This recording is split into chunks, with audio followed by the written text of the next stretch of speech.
Thank you, Blair. It's always a privilege having you here and including you as a member of our congregation. So I really like David Letterman's show on Netflix. You know the name of it? My Next Guest Needs No Introduction? Is that my cue? RevRobynPlante.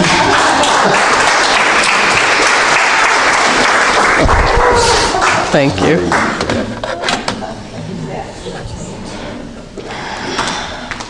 We get so creative here, don't we?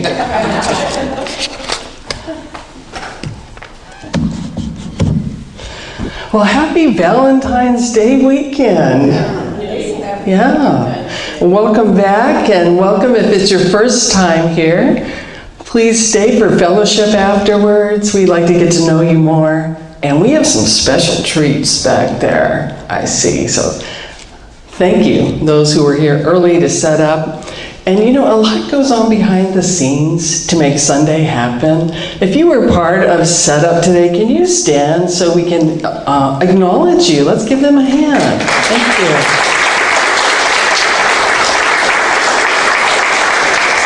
Thank you. So we gather here today to, in the name of love, to celebrate and elevate our awareness and our experience of the good we call God. Right here, right now, inside, sitting next to you, in this community, and in our world today. So may we open even more to the gifts of this day. Yes? Yes. Well, I was thinking of a Valentine's Day story to share with you. And what came to mind was a memory of my daughter. You'll meet her sometime. And she was about 4, and she was going through this phase of drawing on her arms and legs. You know, back in those days, I don't remember washable markers. So she would come out just covered, just so happy at her artwork, you know, with hearts and her name, the cat's names, and little pictures. And so it would be on there like most of the week, you know. And I was kind of worried that her preschool teachers would think I was a horrible mother, you know. I said, honey, you have to draw on the paper. You have to draw on the paper. So with that repetition and choosing when she got the markers, she seemed to get it. You know, I'd hear her in her room singing, and she'd come out and show me her papers with her pictures. And then a couple weeks later, I heard her giggling. We know what that means, right? And I said, what's going on? And she comes out, and again, all over her legs, she has written with an ink pen this time. And you know, and you feel the steam just kind of building. And she said, look. And she had written on her legs. You know what she wrote there? I had to bend down and I saw some hearts and said, I love Mom. I love Mom. What do you do with that? A hug and a scrub. So this evidence of love is all around us, and sometimes in unexpected places. You know, when just waiting for us to notice it, when we're willing to take a closer look, right? But there's something in your life right now where there's evidence of love around you at your home, in some place where you go to that is waiting for you to notice it. Yeah. So I invite us to take a closer look for evidence of love this week. As we take a closer look at these different aspects of God. And thank you again, Reverend Blair. He wrote many songs for this month, for this series, so we appreciate you so much.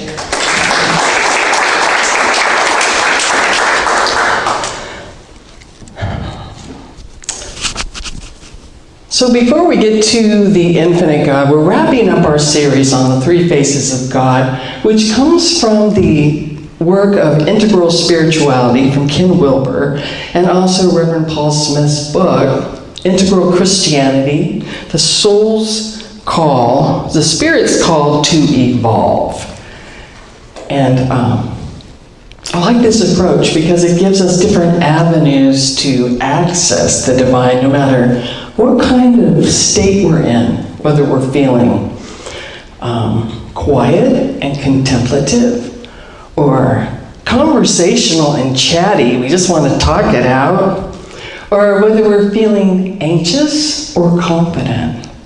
There's always an avenue to access the one presence and the one power. So, a little review. We started with the inner God, which is what unity teaches, that Christ within, the divinity within, claiming our divinity. And learning more about that and growing into that with affirmative prayer.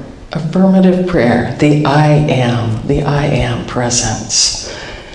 And we also learn more about that our spiritual faculties or powers, faith, imagination, discernment, wisdom, and learn how to express them more through the awareness of divinity.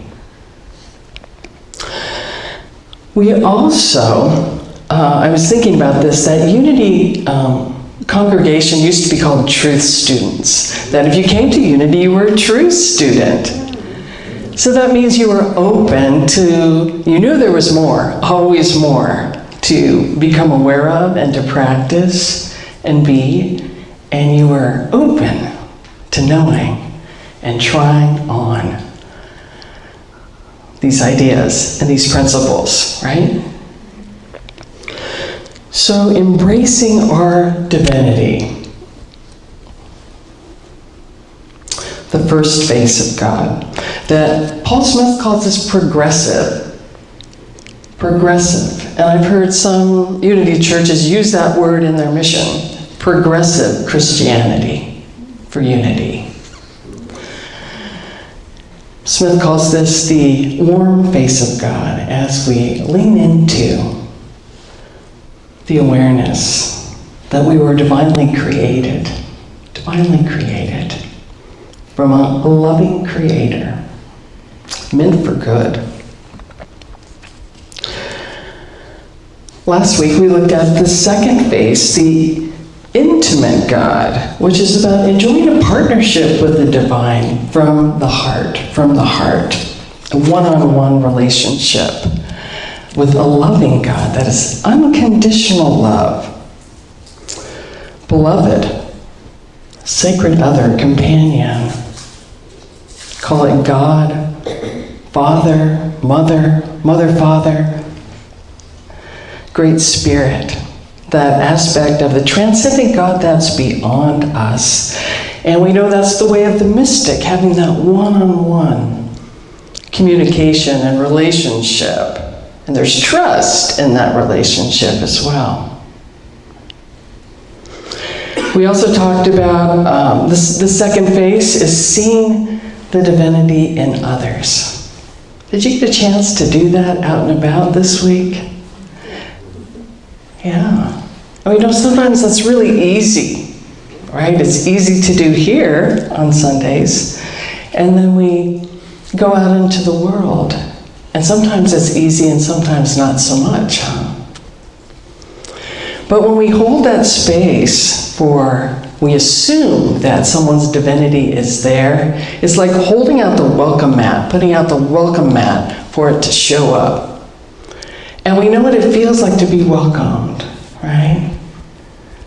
Yeah, we step a little closer with that. So seeing the divinity in others. And I also want to pause for a moment and welcome our children today. So this wonderful face out there, we're glad you're here. And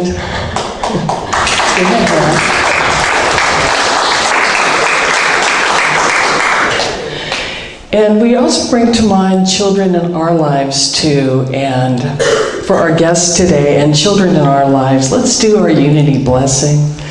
We love you, we bless you, we appreciate you, and we behold the Christ in you. Namaste. Okay.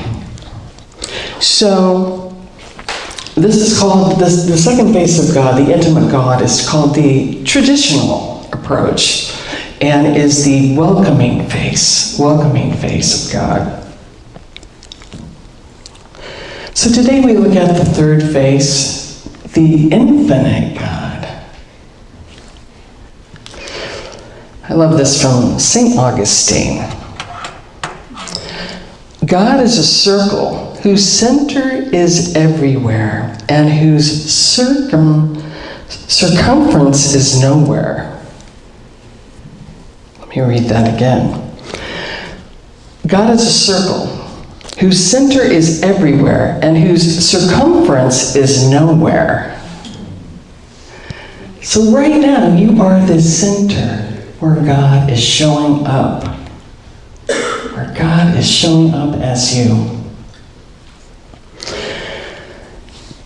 So with this third phase, it's the infinite mystery, the order of the cosmos, the wonder of life, the ground of being from which all life springs from, found in nature, in people, animals, insects, all creation.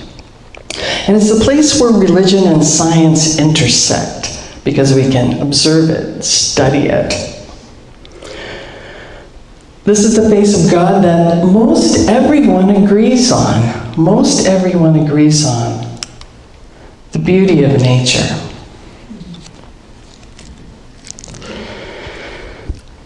God beyond us. The mystery. And we can experience this with our five senses, right?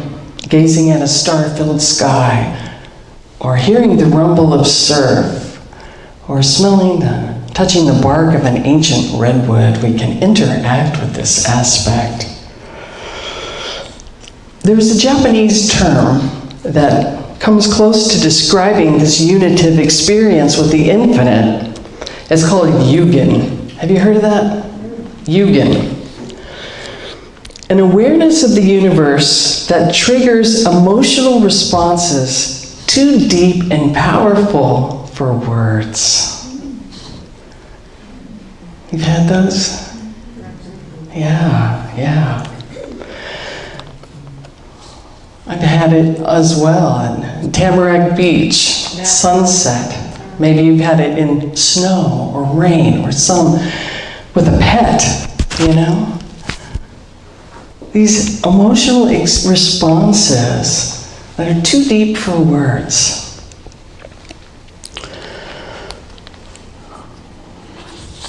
William Arthur Ward put it, every sunrise is a message from God, and every sunset, God's signature.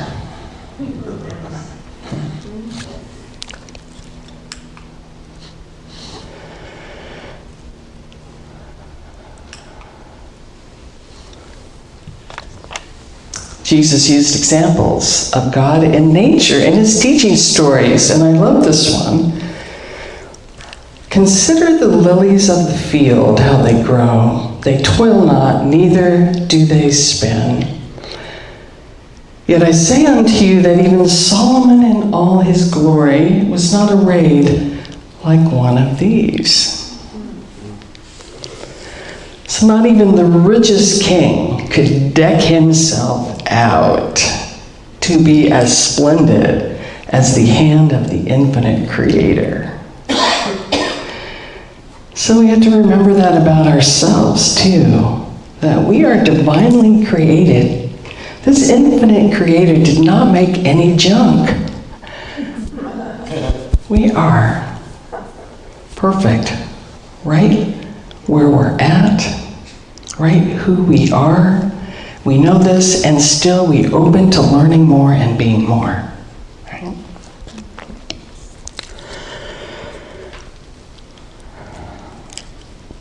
So we trust there's a divine intelligence at work in the universe. And think of the planets held in orbit, the natural laws, the spiritual laws. There's always more to discover. This infinite God perspective is contemplative because we take our questions. We contemplate the lilies.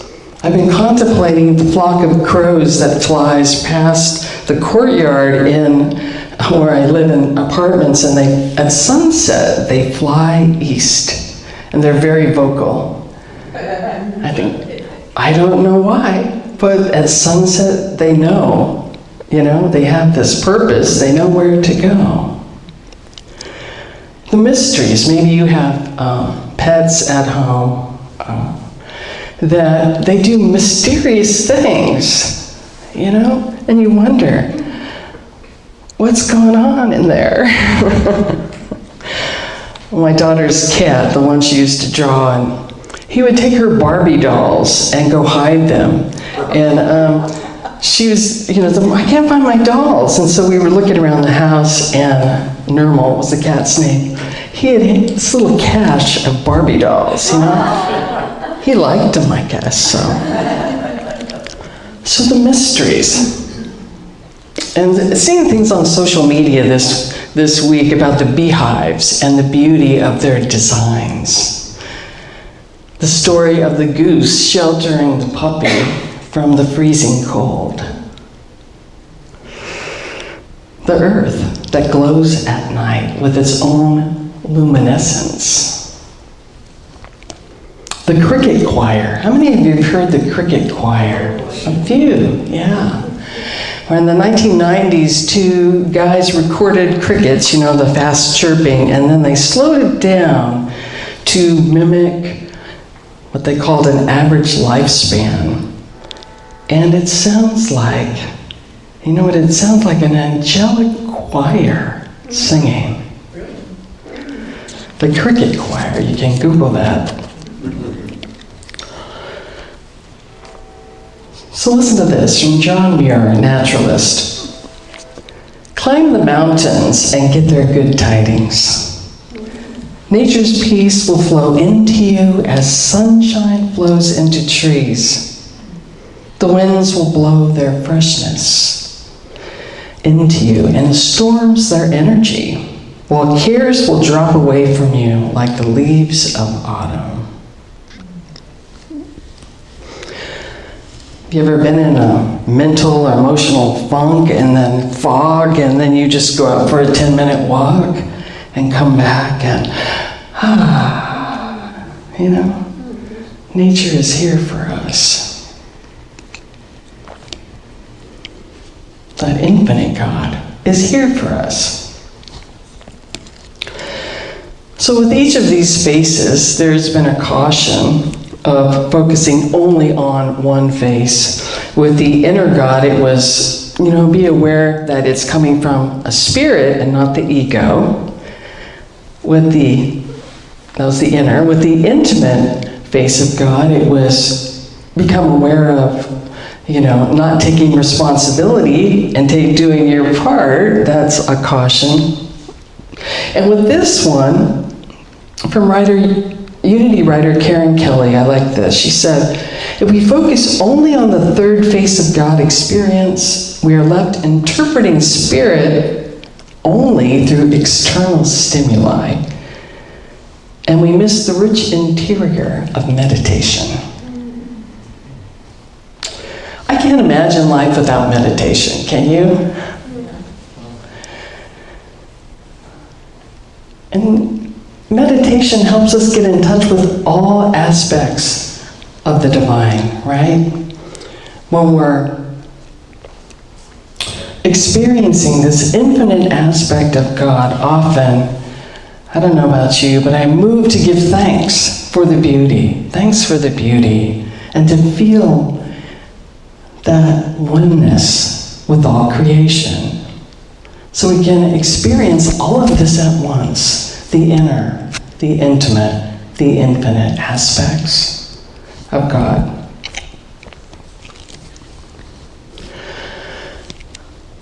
So how do we make ourselves more available for this meeting with the infinite? Maybe some of you just do this instinctively, and I think as kids we did.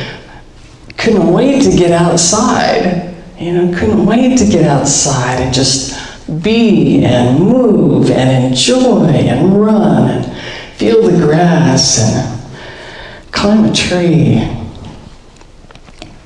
So maybe we have to plan for it now. So where is your happy space? Where is your outer world sanctuary that you love to go to? Horizon. Oh.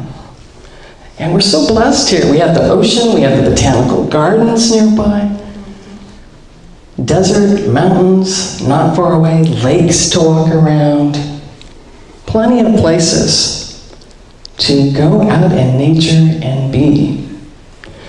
And how many of you leave your phone in the car when you do that? That's a tough one, huh? Yeah, but I want to take a picture of it.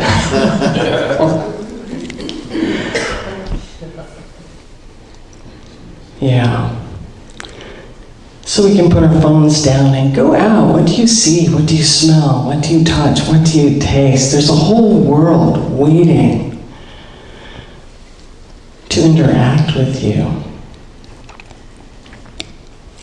So I'm going to close us with a little meditation that you can do at home.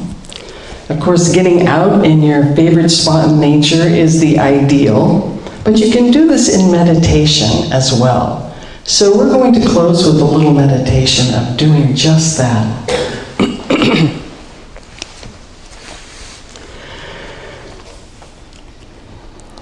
And so we open now to a gift from the infinite face of God. So I invite you to close your eyes and take a deep breath.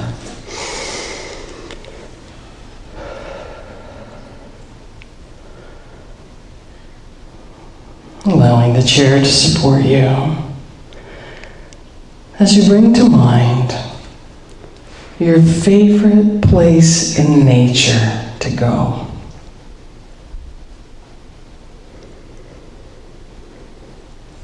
A favorite place you have been, a place that draws you back again and again.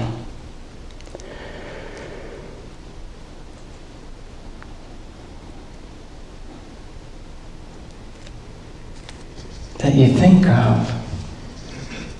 Could be a beach, a waterfall, a field of flowers, a forest.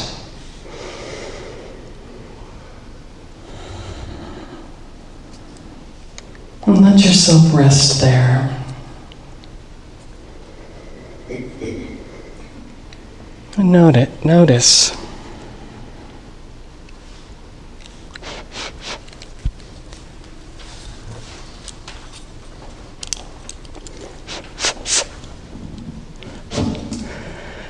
And notice, what do you see? What do you hear?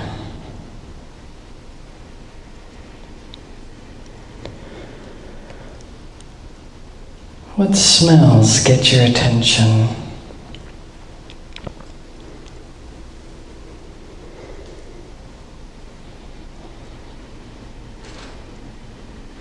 Is there anything you can taste or texture you touch?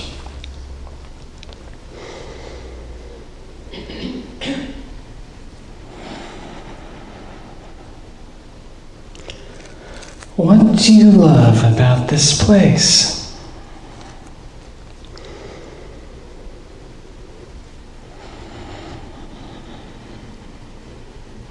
What is the one aspect that continues to draw you here?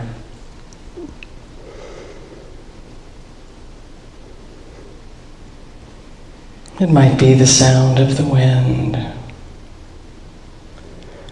or scent of the trees, or light on the water.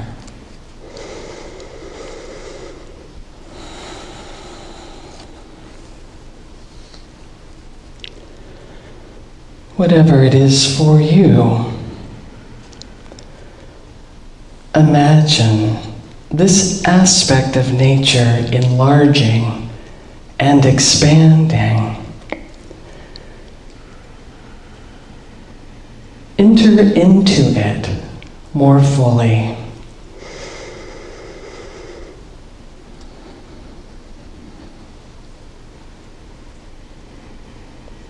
Become the wind,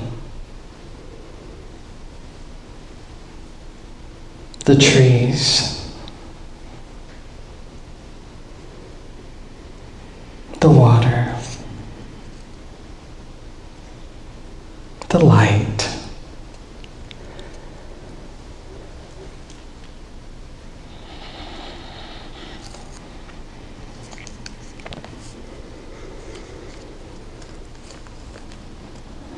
And continuing to breathe and rest. Let what you love about this place teach you. Teach you how you are more like it.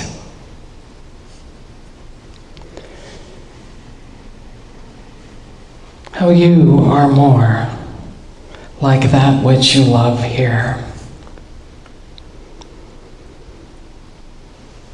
More wind-like, tree-like, water-like.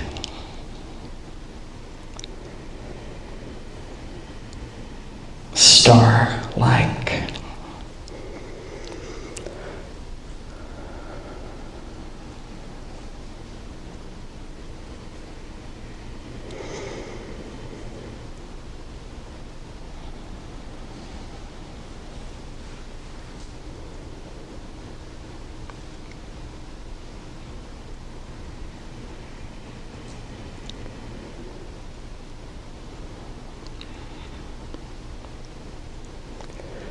So we remain open to being shown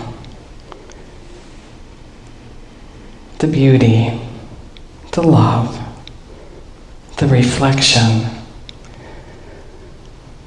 of nature within us.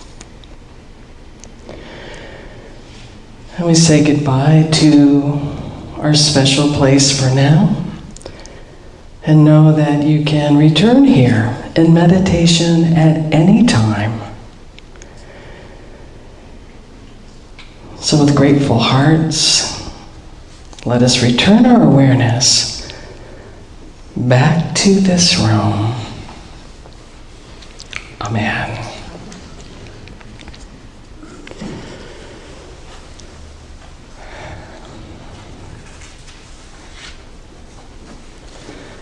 So this week, get out in nature.